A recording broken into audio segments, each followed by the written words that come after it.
बोलिए सदगुरुदेव की जय। संत समाज की जय। मेरे आध्यात्मिक एवं व्यवहारिक जीवन के आत्म प्रेरणा स्रोत मेरे परम राधे सदगुरुदेव एवं इस सत्संग सभा स्थल में बैठे हुए मेरे सभी धर्म प्रेमी सज्जनों एवं ममतामयी माता बहनों व नन्हे मुन्ने प्यारे बच्चों, सदगुरु कबीर साहब एक निर्भीक व्यक्ति थे। ऐसा महापुरुष शायद इस पृथ्वी पर न हुआ अब न होगा, जिसको किसी चीज का डर नहीं कि मेरे को लोग बाद में क्या कहेंगे। हर बात को खरी कहना, किसी के दिल को चोट लगे, किसी को बुरा लगे, इस चीज का मुलहजा नहीं करते थे। वो चोट पर चोट करने वाले ऐसे महापुरुष सदगुरु कबीर साहब थे। उन्होंने सच्चाई को कहा है। किसी मंदिर, मस्जिद, मुल्ला, मौलवी, पंडित किसी को नहीं छोड़ा। हर चीज को सच का सच सामने ला करके रख दिया। इतनी निर्भक्ता, निडरता वाली बात कहना कोई छोटी बात है। अब सदगुरु यहाँ ऐसे ऐसे जिनको हम लोग भगवान कहते हैं, जिनको सृष्टिकर्ता कहते हैं, उनको ललकारा है। उनकी ललकार इतनी जबरदस्त कि आदमी सुन करके दूसरों को कहने का दोबारा साहस नहीं होता। आज भी उस ललकार को हम लोग ललकार कर कहीं समाज में खुल के कहने का इतना साहस नहीं रख पाते। लेकिन सदगुरु कबीर साहब उस जमाने में, जिस टाइम मुसलमानों का मुसलमानवाद था, हिंदू मुसलमान पर, मुसलमान हिंदू पर हावी थे, और कोई ऐसी कोई बात कहता तो फांसी चढ़ा दी जाती थी। लेकिन उस जमाने में सदगुरु कबीर साहब दहाड़ रहे थे। उसी काशी में बैठ के दहाड़ रहे थे, जहां काशी पंडितों की नगरी थी। वो कहते हैं, मर गयो ब्रह्मा काशी का बासी, शिव सहित मुये अविनाशी। मथुरा का मर गयो कृष्ण गंवारा, मर मर गयो दसो अवतारा। मर मर गए भक्ति जिन ठानी, सगुण मां निर्गुण दीने आनी। सरगुण मां निर्गुण, निर्गुण ही आनी।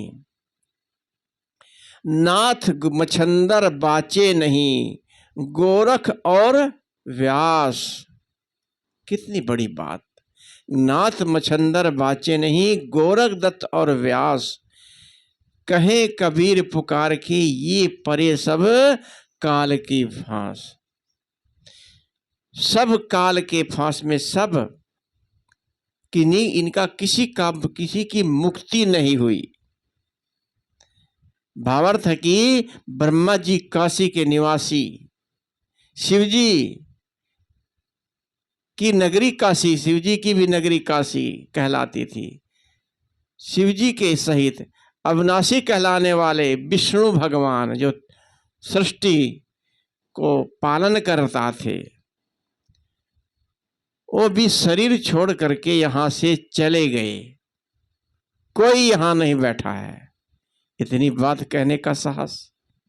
आज भी लोग कहते हैं, कबीर पंथी लोग तो भगवान को मानते ही नहीं है। समझ में जब नहीं आता तो कितने हमारे कबीर पंथी लोग भी हैं, भगवान कबीर साहब को ही बता देते हैं कि सबके परमात्मा कबीर साहब स्वयं ही थे। उन्हीं ने सब दुनिया की रचना करी, वही काल निरंजन थे। ये सब जब तक बीजक को ढंग से मनन विचार नहीं करोगे तब तक समझ में कहाँ आएगा। कबीर साहब जीवन भर चमत्कार का खंडन करते रहे, लेकिन कबीर साहब को ही चमत्कारी बताने लग गए। कबीर साहब को ही परमात्मा का अवतार बताने लगे। प्रगट हुए, फूल पर प्रगट हुए, फूल में ही चले गए। कबीर साहब का विषय जो है ना, इतना बढ़िया कि अगर उसको कबीर साहब के बारे में कहा जाए, मैं कहता हूं कि 1 घंटे में पूरा नहीं होगा, 2 घंटे में भी पूरा नहीं होगा। पूरे दिन उनकी चर्चा करते हैं तब भी साथ हम उनका बखान नहीं कर सकते, किन्हीं शब्दों से नहीं कर सकते। हर पहलू उनके चमकदार थे। ऐसा कहने वाला मथुरा का मर्गियो कृष्ण कुमारा, कृष्ण जी को भी कह रहे कृष्ण गोपाल, श्री कृष्ण भी नहीं रहे। 200 अवतार की बात करते हैं, मर गए 200 अवतार।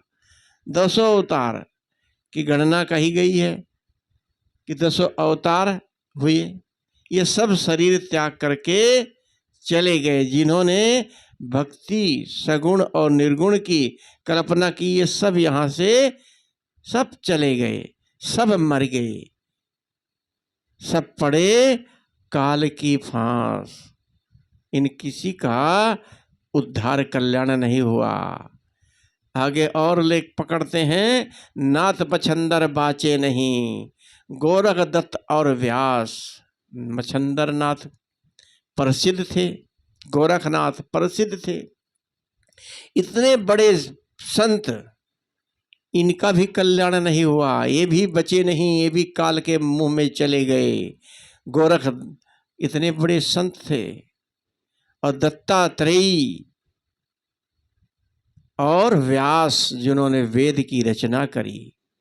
गोरखदत्त और व्यास, कहें कबीर पुकार की, ये सब पड़े काल की फांस। मत्स्येंद्र, गोरखनाथ, दत्तात्रेय और योगी तथा व्यास, ये जैसे महापंडित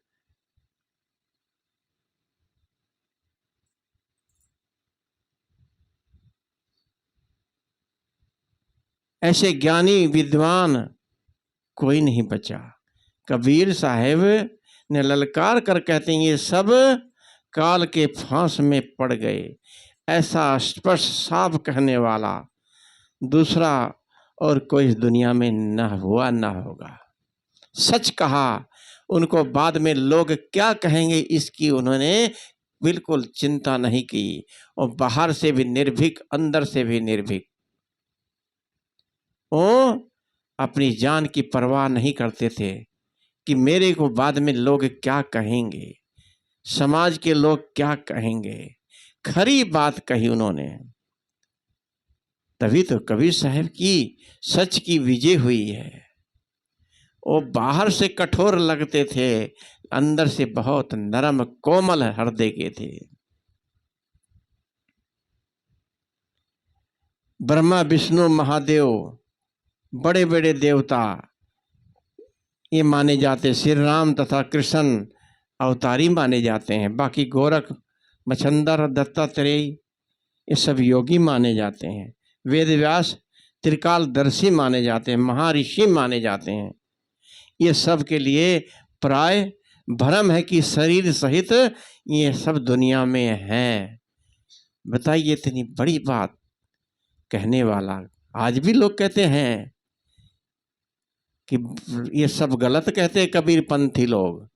कबीर साहब के बीजक को पढ़ो। कबीर साहब ने कहीं किसी जगह पक्ष नहीं लिया। वो स्वयं को भी कहा है, एक दिन हम हूं मर जाइबे, सब मरेंगे। कोई कबीर साहब बैठे हैं। कबीर साहब के बारे में लोग कहते हैं कि कबीर साहब तो चारों युगों में आते हैं।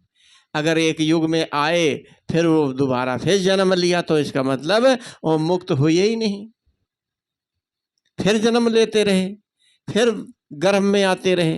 ये सब लोगों के समझ में नहीं बीजा आता, तब कहते हैं। चार युग से हम कह कह समझाया कि अर्थ इसका है कि मेरे जैसे महापुरुष, मेरे जैसे ज्ञानी, मेरे जैसे संत ऋषि ऐसा सब यही बात कहते आए हैं जो आज मैं कह रहा हूं। तो मैं चारों युगों से कह कह, मेरे जैसे महापुरुष चारों युगों से कह करके हार गए, लेकिन लोग मानने के लिए कहाँ तैयार हैं। ब्रह्मा विष्णु शंकर ये सब कोई नहीं रहा है। अब लोगों ने मान्यता बना रखी, मानो, मानना कोई बुरी बात नहीं है। महापुरुष थे हमारे भाई, चाहे ब्रह्मा विष्णु शंकर राम कृष्ण, ये महापुरुष थे। लेकिन यहाँ कबीर साहब ये नहीं कह रहे कि इन गलत थे, इनको मत मानो, पर ये है नहीं, ये बता रहे। और सब माया के जाल में फंसे रहे तो कल्याण इनका खुद का नहीं हुआ, आपका कल्याण कैसे कर देंगे। इसके बारे में आगे फिर कहा जाएगा। तो सभी अवतारों की कल्पनाएं तो हैं, 10 अवतार हैं। मत्स्य, कच्छप, बारहा, बरहा मतलब सुअर का अवतार, नरसिंह, बावन, परशुराम, कृष्ण, राम कृष्ण, बुद्ध और कली का अवतार। एक कली का अवतार भी होने वाला है, पता नहीं कब होगा। ये सब अवतारों की कल्पना से सब काल्पनिक प्रतीत होते हैं। से केवल 10 अवतार, कुछ अवतार हैं जैसे राम है, कृष्ण है, बुद्ध है, ये सब ऐतिहासिक महापुरुष हैं। कुछ अवतार सच लगते हैं। ये सब मनुष्य थे, भगवान नहीं। ये भगवान हम लोग बना सकते हैं। ये कभी थे, महापुरुष थे हमारे, इनसे ज्ञान लो, राम से ज्ञान लो, कृष्ण से ज्ञान लो। उन्होंने क्या कहा है, कैसे उन्होंने आचरण अपनाया, माता पिता के प्रति कैसा भाव था, भाइयों के प्रति कैसा भाव था। उनकी बातों को पक्षी मत करो। हम लोग उनके बताए हुए मार्ग पर चलना तो नहीं चाहते, लेकिन आडंबर को पकड़ के चलते हैं कि उनका नाम लो बस कल्याण हो जाएगा। वो कैसे रहते थे, कैसी रहनी थी, उस पर चलने का प्रयास करो।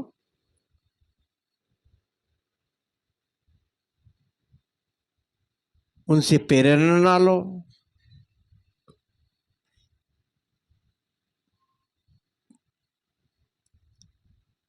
मर गए 10 अवतारा, 10 अवतार में कली का अवतार भी आ गया। कली का अवतार तो हुआ नहीं है, कैसे मर गया।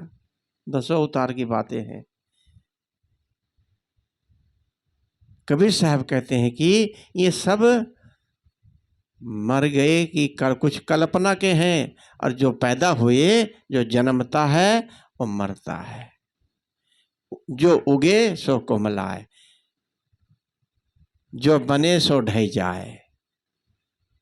कोई चीज टिकाऊ नहीं है।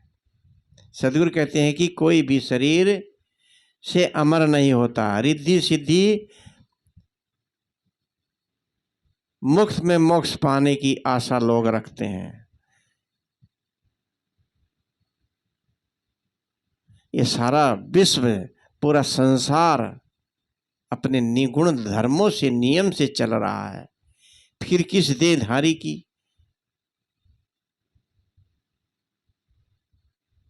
को महापुरुष मान लेते हैं, देहधारी को, कि विश्व का कर्ता धर्ता है। ये सब लोगों का भोलापन है।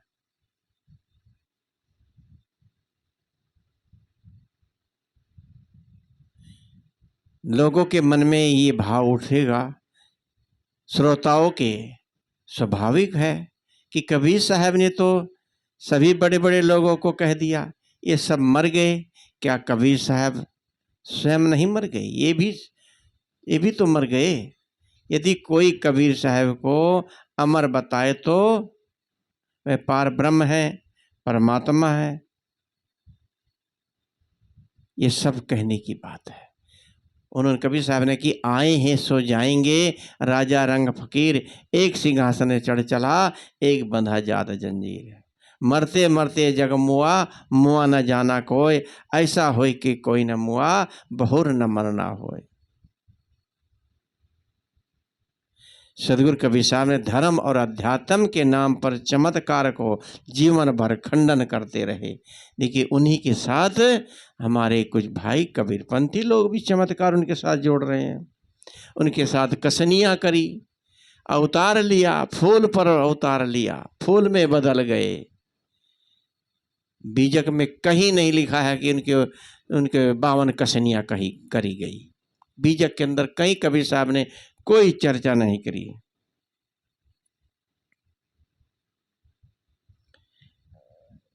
तो ये कबीर साहब पर थोड़ा मैंने विचार रखा। ये सब अतोशक्तियाँ हैं। जो लोग चमत्कार की बातें करते हैं, विवेक से बात करें, विवेक से काम लेना चाहिए। क्या 2 2 4 होता है कि 5? उनके नाम से लोग कितने चमत्कार जोड़ देते हैं। ये आज भी पहले भी बुद्धि का और आध्यात्मिक का, सब चीज़ों का इनका शोषण होता रहा। उनके मन का शोषण होता रहा, बुद्धि का शोषण होता रहा। तो कबीर साहब के पूरे जीवन को पढ़ो, गुणों, किस कबीर साहब कहना क्या चाह रहे हैं। कबीर साहब सबको प्रिय थे, सबके उनके लिए सब प्रिय थे। वो सबको कहा मेरे भाई, मेरे मित्र, मेरे गुरु। उन्होंने कहा कि कथनी करनी कहे सो पुत्र हमारा, और कथनी कहे सो नाती, रहनी रहे सो गुरु हमारा, हम रहनी के साथी। करनी करने वाला मेरे पुत्र के समान है, मेरा बेटा है। और कथनी कहता है मंच पर प्रवचन करते हैं, चलते तो नहीं है पर प्रवचन कर रहे हैं, तो रिश्ता तो उससे भी कुछ न कुछ है, पर सगा रिश्ता नहीं।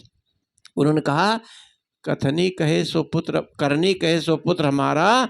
जो करनी चल रहा है और कथनी जो बात, लिखी बात को चर्चा कर रहा है, चल बल नहीं रहा, चर्चा कर रहा है, चलो कुछ तो कर रहा, वो मेरा बेटी का बेटा है। दूर का रिश्ता है, खून का नहीं। यहाँ भी कबीर साहब बात बहुत दूर की करते हुए, दूर का रिश्ता, कितनी गहरी बात है। जरूर अपना बेटी का बेटा, और रहनी रहे सो गुरु हमारा। जो रहनी में रहता है, कथनी भी करता है, करनी भी करता है, रहनी में रहता है, जो कहता है वैसे करता है। प्रवचन हाँकते हैं स्टेज से प्रवक्ता लोग, साधु संत लोग, कितनी बड़ी बड़ी बातें, ऐसे चलो, समाज का सुधार करते हैं।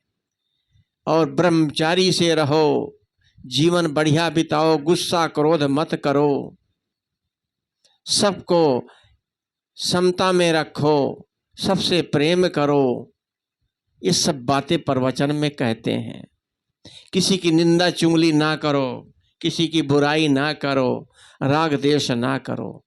बहुत बढ़िया प्रवचन करते हैं, लेकिन अंदर उनके नजदीक जा करके देखो तो वो सिर्फ देखने के लिए मात्र वेश पहना है। कितने, सभी की बात नहीं कर रहा हूं, लेकिन कुछ इस भेष को पहन करके प्रवचन हाँकते हैं, कथनी करते हैं केवल, और रहना रहनी है ना करनी है। तो ऐसा मेरे बंधुओं, जो कुछ जबान से निकालो उस पर चलने का प्रयास करो। खुद को शर्म आनी चाहिए कि हम भेष में हैं, समाज की दृष्टि से साधु संत बने हैं, गुरु बने हैं, गद्दीधारी हैं, तो समाज में हमें सबके साथ कैसा व्यवहार करना चाहिए। तो मैं सदगुरु कबीर साहब की इन वाणियों पर थोड़ा विचार रखा, इन शब्दों के साथ अपनी वाणी को यहीं पर विराम देता हूँ। बोलिए सदगुरुदेव की जय। वंदन है जी गुरुदेव।